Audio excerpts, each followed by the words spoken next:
पहली मर्तबा दारुस्सलाम से 8000 झंडा ऑल इंडिया मजलिस इत्तेहादुल मुस्लिमीन का, माफ कीजिएगा 18,000 रुपए का झंडा लेकर के स्पाइस हैदराबाद से मैं उत्तर प्रदेश की सरजमीन बनारस में उतरा था। पहली बार किसी ने मजलिस इत्तेहादुल मुस्लिमीन के झंडे को देखा। यहां मेरठ के लोग हैं, यहां गाजियाबाद के लोग हैं, यहां बरेली के लोग हैं, यहां बागपत के लोग हैं। ये लोग आज भी इस बात के गवाह हैं कि अपनी गाड़ियों में अपने झंडे, पार्टी के झंडे को रख करके दीवानों की तरह, मेरे पास उस वक्त कोई ड्राइवर नहीं था, हम अपनी गाड़ी खुद चलाया करते थे। मैंने कभी जिंदगी में मेरठ का सफर नहीं किया था अपनी तिजारत के लिए। मैंने मुरादाबाद नहीं देखा था, मैंने बागपत नहीं देखा था, मैंने शामली नहीं देखा था। पार्टी के उस झंडे को अपनी गाड़ी में रख करके उत्तर प्रदेश के एक जिले में ले जाकर के कहीं 15 साल का लड़का मिला तो उसके हाथ में पकड़ाया, कहीं 20 साल का मिला तो उसको पकड़ाया, कहीं 25 साल का मिला तो उसको पकड़ाया। मैंने कहा ये मजलिस का झंडा है, ये ओवैसी साहब का झंडा है। इस झंडे को तुम्हारी जिम्मेदारी है कि इस देश में बसने वाले, इस प्रदेश के अंदर अमन पसंद लोगों तक पहुंचाना। हम सोच रहे थे इतना बड़ा प्रदेश है, मैं गैर सियासी आदमी हूं, जैसा कि मेरे ऊपर लोग इल्जाम लगाते हैं, सोशल मीडिया पर इल्जाम लगाते हैं कि मुझे सियासत नहीं आती। किसी सियासतदान को उत्तर प्रदेश का प्रदेश अध्यक्ष बनाना चाहिए। यकीनन मैं सियासतदान नहीं हूं। अगर मैं सियासतदान होता तो हर जिले में 3 गुटबाजी करवा देता, तीनों को आपस में लड़ा करके पार्टी तक। यकीनन मैं सियासतदान नहीं हूं, लेकिन हाँ मैं इस दावे से कहता हूं, मेरे ऊपर उंगलियां उठाते हैं, उनके बाप और दादा ने वो खिदमत खल्क नहीं किया होगा जितना अकेला शौकत अली ने किया। ये चैलेंज है मेरा। मेरे दोस्तों, मेरे बुजुर्गों, 2014 में काम शुरू किया। 2014 में बिसहड़ा गांव में नोएडा के अंदर एक मॉब लिंचिंग होती है। समाजवादी की हुकूमत में गोश्त के नाम पर मारा गया, जिसका नाम इखलाक। आप जानते हैं ना, मेरे कायद ने मुझे फोन किया कि शौकत कल सुबह 8 बजे तुम मुझे दिल्ली एयरपोर्ट पर मिलोगे। सुबह 6 बजे की फ्लाइट लेकर के दौड़ता हुआ फ्लाइट को पकड़ा था। मैं आजमगढ़ का भागता हुआ सुबह 7:30-8 बजे मैं दिल्ली पहुंचा। वहां से हम सदर मजलिस जनाब बैरिस्टर असदुद्दीन ओवैसी साहब इखलाक के घर पर बिसहड़ा गए। उसके पहले कोई नहीं गया। मीडिया में खबर गिर चुकी थी, इखलाक को उत्तर प्रदेश समाजवादी पार्टी के अखिलेश यादव मात्र 10 लाख रुपए देने का ऐलान था। जैसे ही हम मिल करके आए, सरकार को झुकना पड़ा और 50 लाख रुपए का दोबारा ऐलान करना पड़ा। 2015 और 16 में हापुड़ के लोगों, शायद आपको नहीं मालूम होगा, अभी आपने सुना था कि हापुड़ में मॉब लिंचिंग करने वालों को उम्र की सजा हुई। हापुड़ के अंदर 2015 और 16 में कासिम नामी एक कुरैशी मुसलमान को, तो मीट का कारोबार करता था, उसको इतना मारा कि वो बेचारा मर गया। एक बेटा, 3 छोटी बेटियां। बेटा शादी करके अपनी मां को छोड़ करके रहता था, किराए के मकान में रहता था। कौन गया? मैं गया।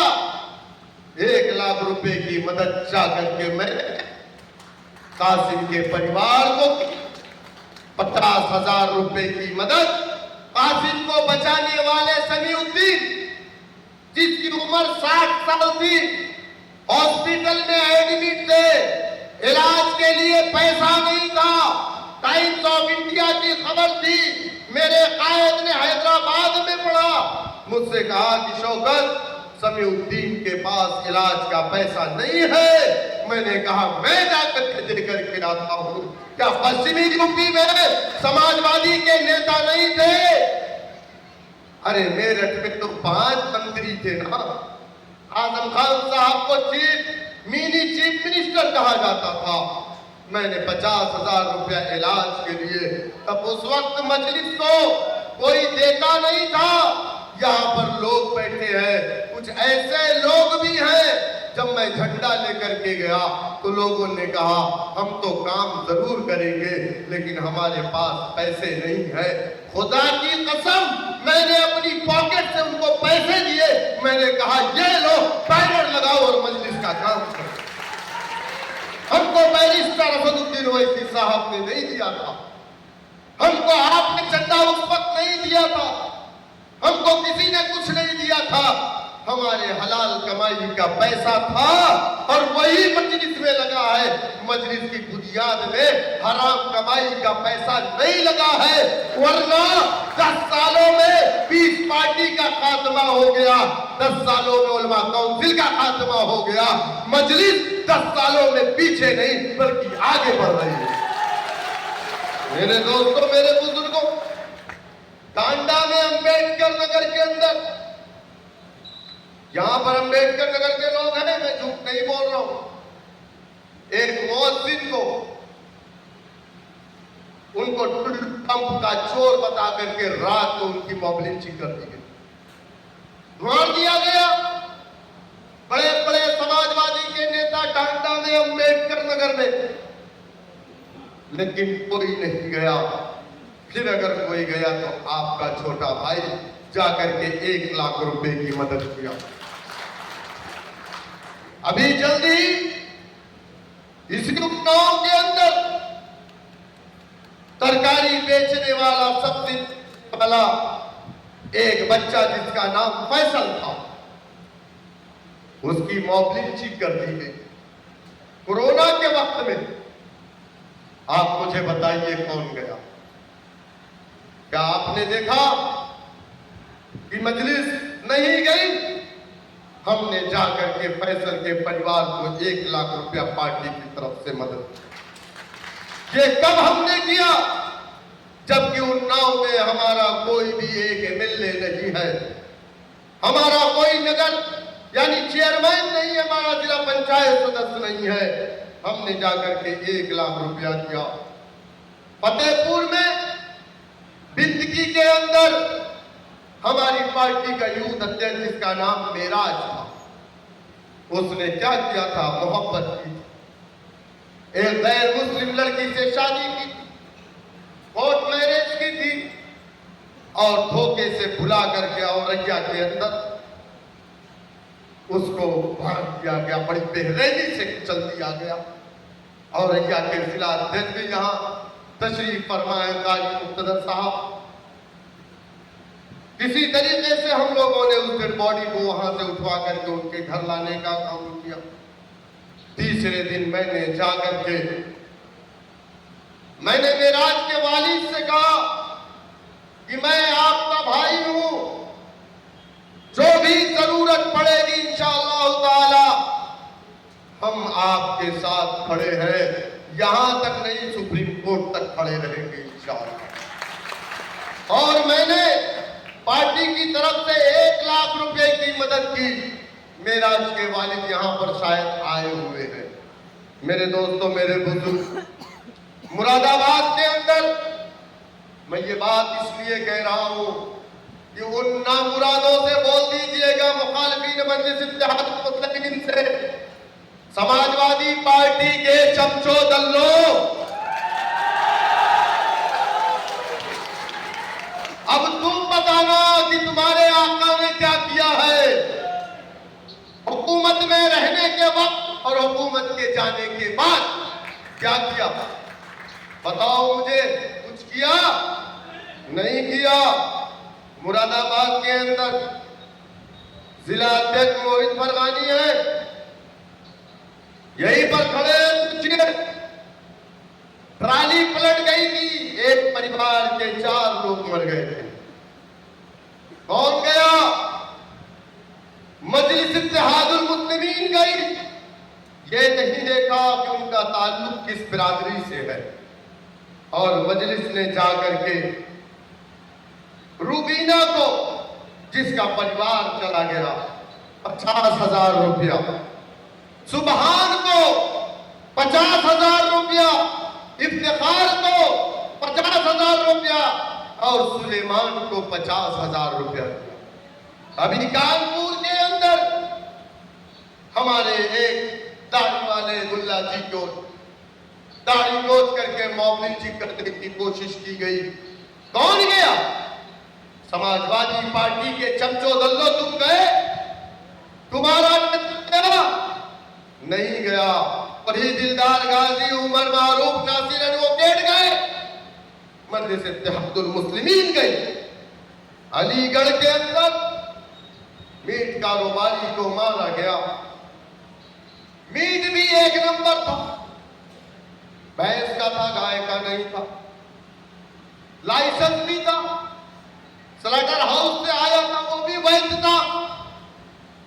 सब कुछ के बावजूद ये उत्तर प्रदेश में ये आरएसएस, विश्व हिंदू परिषद के ये जो गुंडे हैं, इन गुंडों ने पीटा। कौन गया? मेरा डिस्ट्रिक्ट प्रेसिडेंट, जिसका नाम यामीन खान अब्बासी है। सबसे पहले कौन गया? रिपोर्ट आई से पहले अगर कोई पहुंचा तो मजलिस इत्तेहादुल मुस्लिमीन पहुंचे। दूसरे दिन हमारा एक डेलीगेशन अदील अलवी, डॉक्टर मेहताब चौहान साहब की क़यादत में जाकर के कमिश्नर से मुलाकात किया, दबाव बनाया, एफआईआर हुई और गिरफ्तारी हुई। ये काम किसने किया? ये हमने किया। ये मजलिस इत्तेहादुल मुस्लिमीन की नुमाइंदगी पर हुआ। लोग कहते हैं कि मजलिस क्या? अरे चुनाव जीत जाना ही सियासत नहीं है, सियासत का अहम हिस्सा चुनाव है। आप क्या समझते हैं? तो 2 धर्म के लोगों को आपस में लड़ाना सियासत बीजेपी समझती है। हम 2 धर्म के लड़ते हुए लोगों को मिलाना सियासत समझते हैं। बीजेपी में हम में ये फर्क है। अम्बेडकर नगर के अंदर आजमगढ़ के रहने वाला एक शख्स, जिसका नाम ज़ियाउद्दीन था, एसटीएफ के लोगों ने उसको उठाया और ले जा करके अम्बेडकर नगर, मुराद अली यहाँ होंगे, अम्बेडकर नगर के अंदर ले जा करके इतना मारा, इतना मारा, इतना टॉर्चर किया कि ज़ियाउद्दीन की मौत हो गई। कौन गया? उस वक्त मेरा जिला अध्यक्ष मजलिस इत्तेहादुल मुस्लिमीन का जाकर के पोस्टमार्टम हाउस में खड़ा रहा। परिवार के लोग वहां थे, एफआईआर दर्ज हो रही थी। इत्तेफाक से मैं घर पर था। 11 बजे रात को मुझे मालूम हुआ। मैंने गाड़ी निकाली। मैंने ये नहीं किसी से कहा कि तुम भी 10 गाड़ियों से मेरे पीछे आ जाओ, लेकिन गाड़ियां बढ़ती गई। 8-10 गाड़ियों से हम जब पहुंचे अम्बेडकर नगर कोतवाली में, आप यकीन नहीं करोगे, मेरी कोई ताकत नहीं है। ये जो मेरी पहचान है, ये मेरा परचम, मेरी पार्टी है, वरना शौकत की कोई पहचान नहीं है। जब वहां पहुंचा एसपी खड़ा होकर के हाथ जोड़ करके कोतवाली में मुझसे कह रहा है कि शौकत साहब, मेरा भी घर आजमगढ़ जिले में ही है। मैंने कहा तो मुझे उम्मीद है कि आप इंसाफ करेंगे। आप यकीन नहीं करेंगे, आज ही घंटे के अंदर एफआईआर दर्ज हुई, एसटीएफ के लोगों की नौकरी गई और जेल के सलाखों में। ये काम इत्तेहादुल मुस्लिमीन का है। जो लोग ये कहते हैं मजलिस ने क्या किया, अरे बाबा तेरा काम क्या है, तुम्हें तो एक चाय पिलाने वाला नहीं। अपने घरों में बैठ करके, अपने घरों में बैठ करके, कमरे में बैठ के उंगलियों से लिखता है। अरे जिसके मुंह में जबान नहीं वो भी फेसबुक पे लिखता। तो किसी ने डाला कि आज प्रदेश अध्यक्ष इस्तीफा देने जाएंगे। अरे दलालों, अरे चमचों, अरे अबू आपकी आदमी के अगल बगल रहने वालों, अबू आदमी की चूतियां उठाने वालों, अखिलेश यादव के लिए तुम दली बिछाने वालों, तुम तो यही चाह रहे हो कि शौकत इस्तीफा दे दे ताकि समाजवादी का रास्ता क्लियर हो जाए। क्या हम तुम्हारा मकसद नहीं समझते? हम तुम्हारा मकसद नहीं समझते। बेटा तुम 50,000 की एक पुरानी अगर गाड़ी खरीदते हो, गंदी हो जाती है तो कपड़ा लेके 5 बार पोंछते हो। शौकत ने पार्टी को 12 साल दिया, कारोबार को बर्बाद दिया, करोड़ों रुपए गंवा दिए। तुम जैसे दलाल पार्टी को स्क्रैच नहीं मार सकते इंशाअल्लाह। अरे सुनो, आपको नहीं मालूम, बड़े बड़े वकील साहब लोग, प्रोफेसर लोग, डॉक्टर लोग, पूरी टीम के साथ हजरत लोग भी उसमें हैं, हजरत लोग भी हैं। पूरा एक चैनल है। वो गया दारुसलाम, कहा कि शौकत को हटा दीजिए। सदर मजलिस ने कहा क्यों? बोले दूसरे को बना दीजिए। पूछे क्यों? बोले पार्टी खत्म हो रही। सदर मजलिस ने कहा खत्म होने दीजिए, शौकत नहीं हटेगा।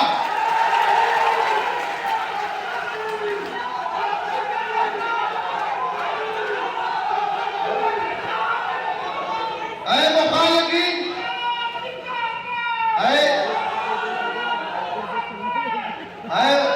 अरे मुखालिफिन मजलिस इत्तेहादुल मुस्लिमीन, तुम दारुसलाम गए तो लेके क्या है? अब हाजी दाऊद साहब को हर तीसरे दिन फोन करते हैं कि शौकत भाई से कह के मेरी वापसी करा दीजिए। हर तीसरे दिन हाजी दाऊद साहब को फोन करते, शौकत साहब से हमने कहा घूम आए, लीगल नोटिस भेज दिए। शाहजहांपुर से एक आदमी बोल दिया शौकत साहब मेरे घर आके मुझसे 5 लाख रुपया ले गए, और उस तारीख में शौकत साहब, बैरिस्टर वैसी साहब, डॉक्टर अयूब साहब बाबू सिंह कुशवाहा के साथ बैठ करके प्रेस कॉन्फ्रेंस कर रहे हैं। अरे झूठ, अरे झूठ, अरे तुम 4 लाख 3 लाख रुपया इतने का तो घोड़ा और गाय चारा खाते हैं। तुम छोटे छोटे इल्जाम क्यों लगाते हो हम पर? मत लगाओ, क्योंकि तुम्हारी सोच छोटी है, इसलिए तुम्हारे इल्जाम भी छोटे।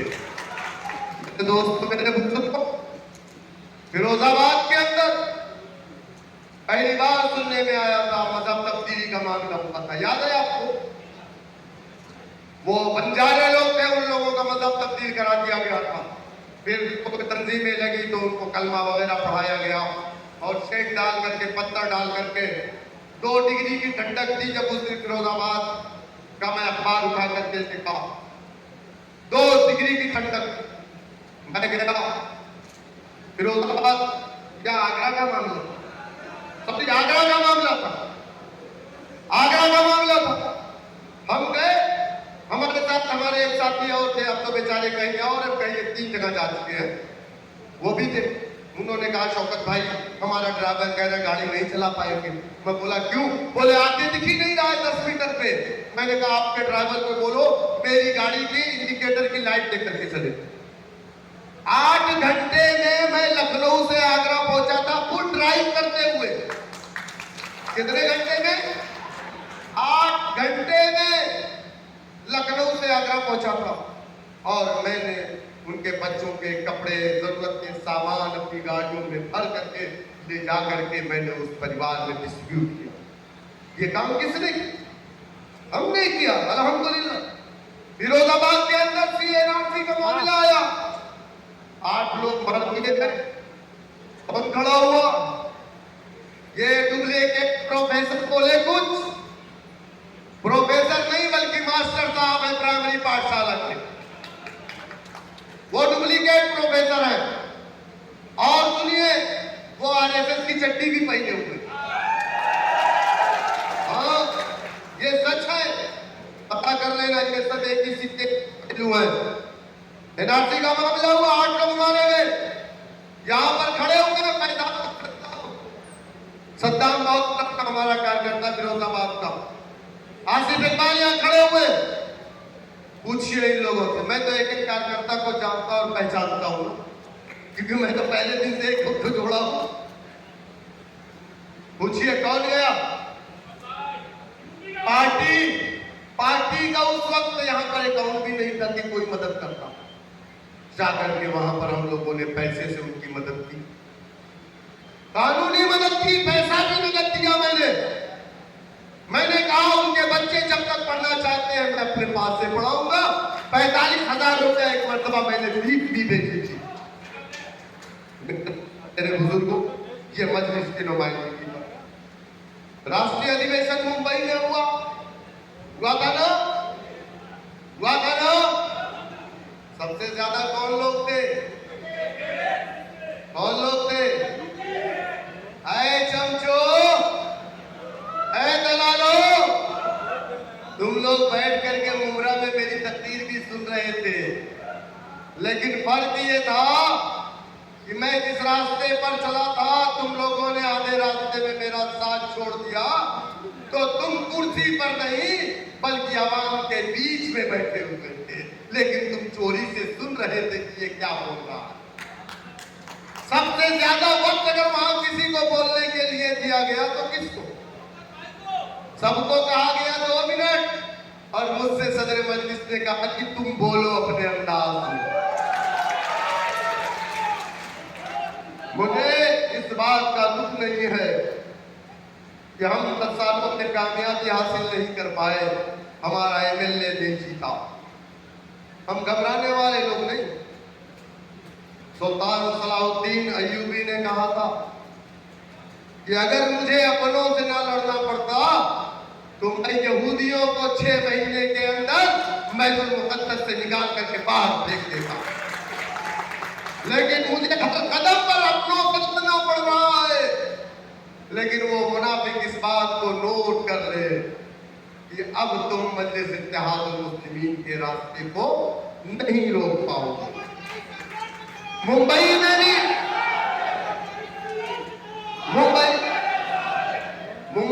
भी साजिश हुई।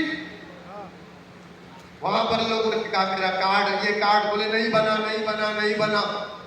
तो उन्होंने उनसे कहा हाँ यार तुम्हारा भी नहीं, देखो शौकत साहब ने तुम्हारा नहीं बनवाया, देखो उसका बनवा दिया, देखो तुम्हारा नहीं। अब वहां शौकत साहब के खिलाफ एक महास खड़ा हो गया। मैं सही बोल रहा हूं, मुझे सब पता है कौन क्या कर रहा है। अगर कोई ये समझ रहा है कि मेरा पार्टी पर ध्यान है, पार्टी लोगों पर ध्यान नहीं है, तो फिर वो गफलत में है, मैं गफलत में नहीं। वहां पर हमारे खिलाफ साजिश हुई, हम थोड़ा लेट पहुंचे। अब वहां पर बस अगर 2 मिनट और ना पहुंचते थे तो शौकत अली मुर्दाबाद का नारा तो लग जाता, और लगाने वाले कौन थे? हमारे लोग थे। और उनको किसने भरा? हमारे लोगों ने भरा, है ना वाजिब है ना। पहुंचे तो जल्दी से आधे लोग तो हमारी तरफ आ गए, आधे लोग ऐसे मुंडी करने लगे, शर्माने लगे। हमने कहा 260 की लिस्ट इम्तियाज जलील साहब को भेजा हूं, 259 अंदर नहीं जाएंगे। जब 260 अंदर चले जाएंगे तब जाकर के शौकत अंदर जाएगा।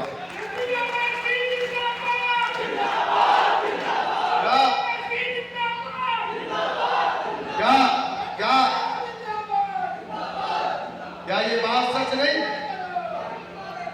क्या ये बात सच नहीं माजिद? क्या सच नहीं मेहताब? क्या बात सच नहीं इस्लाम भाई? कोटे पर खड़ा होकर के 40 डिग्री की गैलरी में जो लिस्ट बना करके किया था, एक एक नाम बोला इम्तियाज भाई से, कहा जब तक ये अंदर नहीं जाएंगे यूपीएमआईएम इस अधिवेशन का बहिष्कार करती है। हम खड़े होकर के एक एक नाम हमने बोला, जब सारे हमारे लोग अंदर चले गए, आखिर में आपका ये गुलाम अंदर गया। क्या मेरी बात गलत है? साजिश करने वालों, इतना तो ध्यान में रखो, स्ट्राइक का बैट्समैन ना बड़ी लंबी पारी खेलने वाला टेस्ट मैच का है। हाँ, अभी तो नॉन स्ट्राइक पे भी जगह नहीं है और तुम स्ट्राइक पर आने की कोशिश कर रहे हो। मजलिस जिस दिन उत्तर प्रदेश में कामयाब हो जाएगी, मजलिस का एमएलए कामयाब हो जाएगा, उस दिन मैं जाकर के हैदराबाद का सलाम पे खड़ा होकर के कहूंगा कि अब क़यादत खड़ी हो चुकी है, आप जिसको चाहिए उत्तर प्रदेश की जिम्मेदारी दो। मुझे कोई शौक नहीं, मुझे कोई शौक नहीं।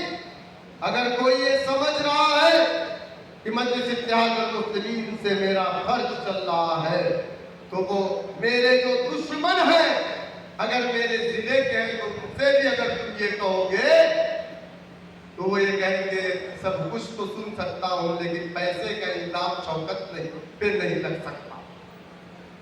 सुनो, मैंने मेरे दुश्मनों की भी मदद की जो मेरे आज दुश्मन है।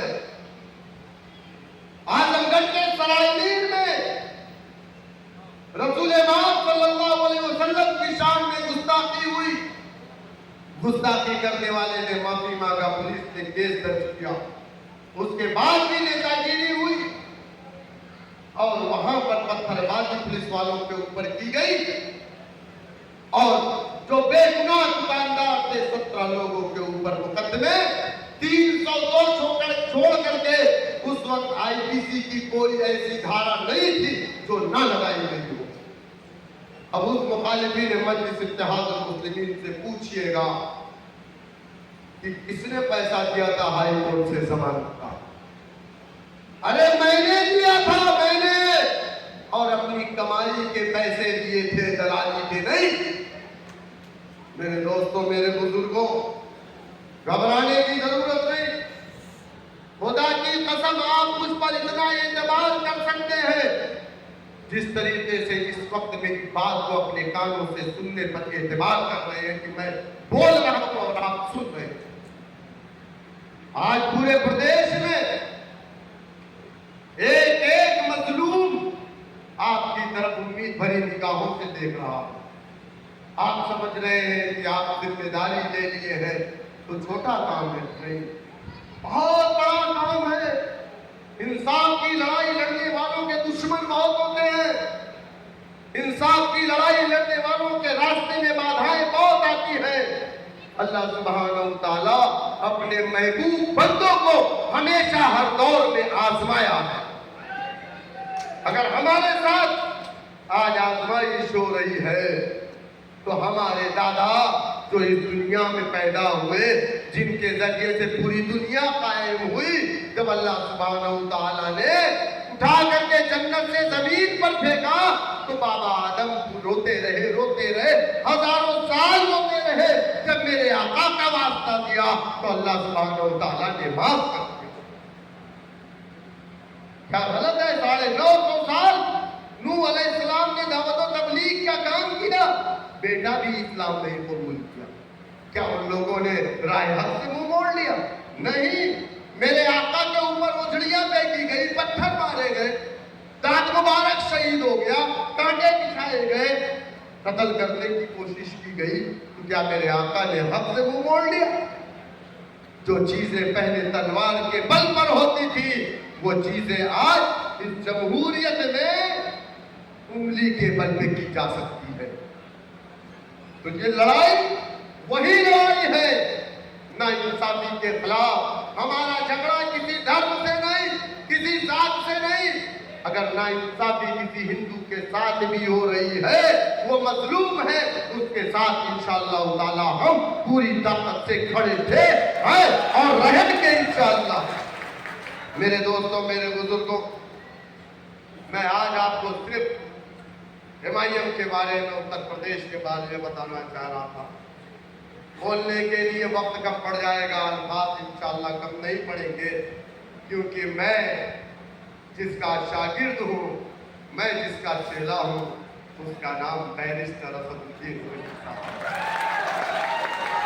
जिसकी जबान का मुकाबला हिंदुस्तान की पार्लियामेंट में कोई नहीं कर सकता। तो उत्तर प्रदेश में भी इंशाअल्लाह ताला उनके शागिर्दों की जबान का मुकाबला कोई नहीं कर सकता। और सुनिए, और सुनिए, मैं एक बात बता दूं आपको कि हम लोग 7 प्रस्ताव आपके सामने पेश करेंगे, हमारे अलग अलग लोग, उसको आपको हाथ उठा करके मंजूरी देना और उस प्रस्ताव को हम मीडिया में देंगे। अधिवेशन का मकसद भी यही होता है।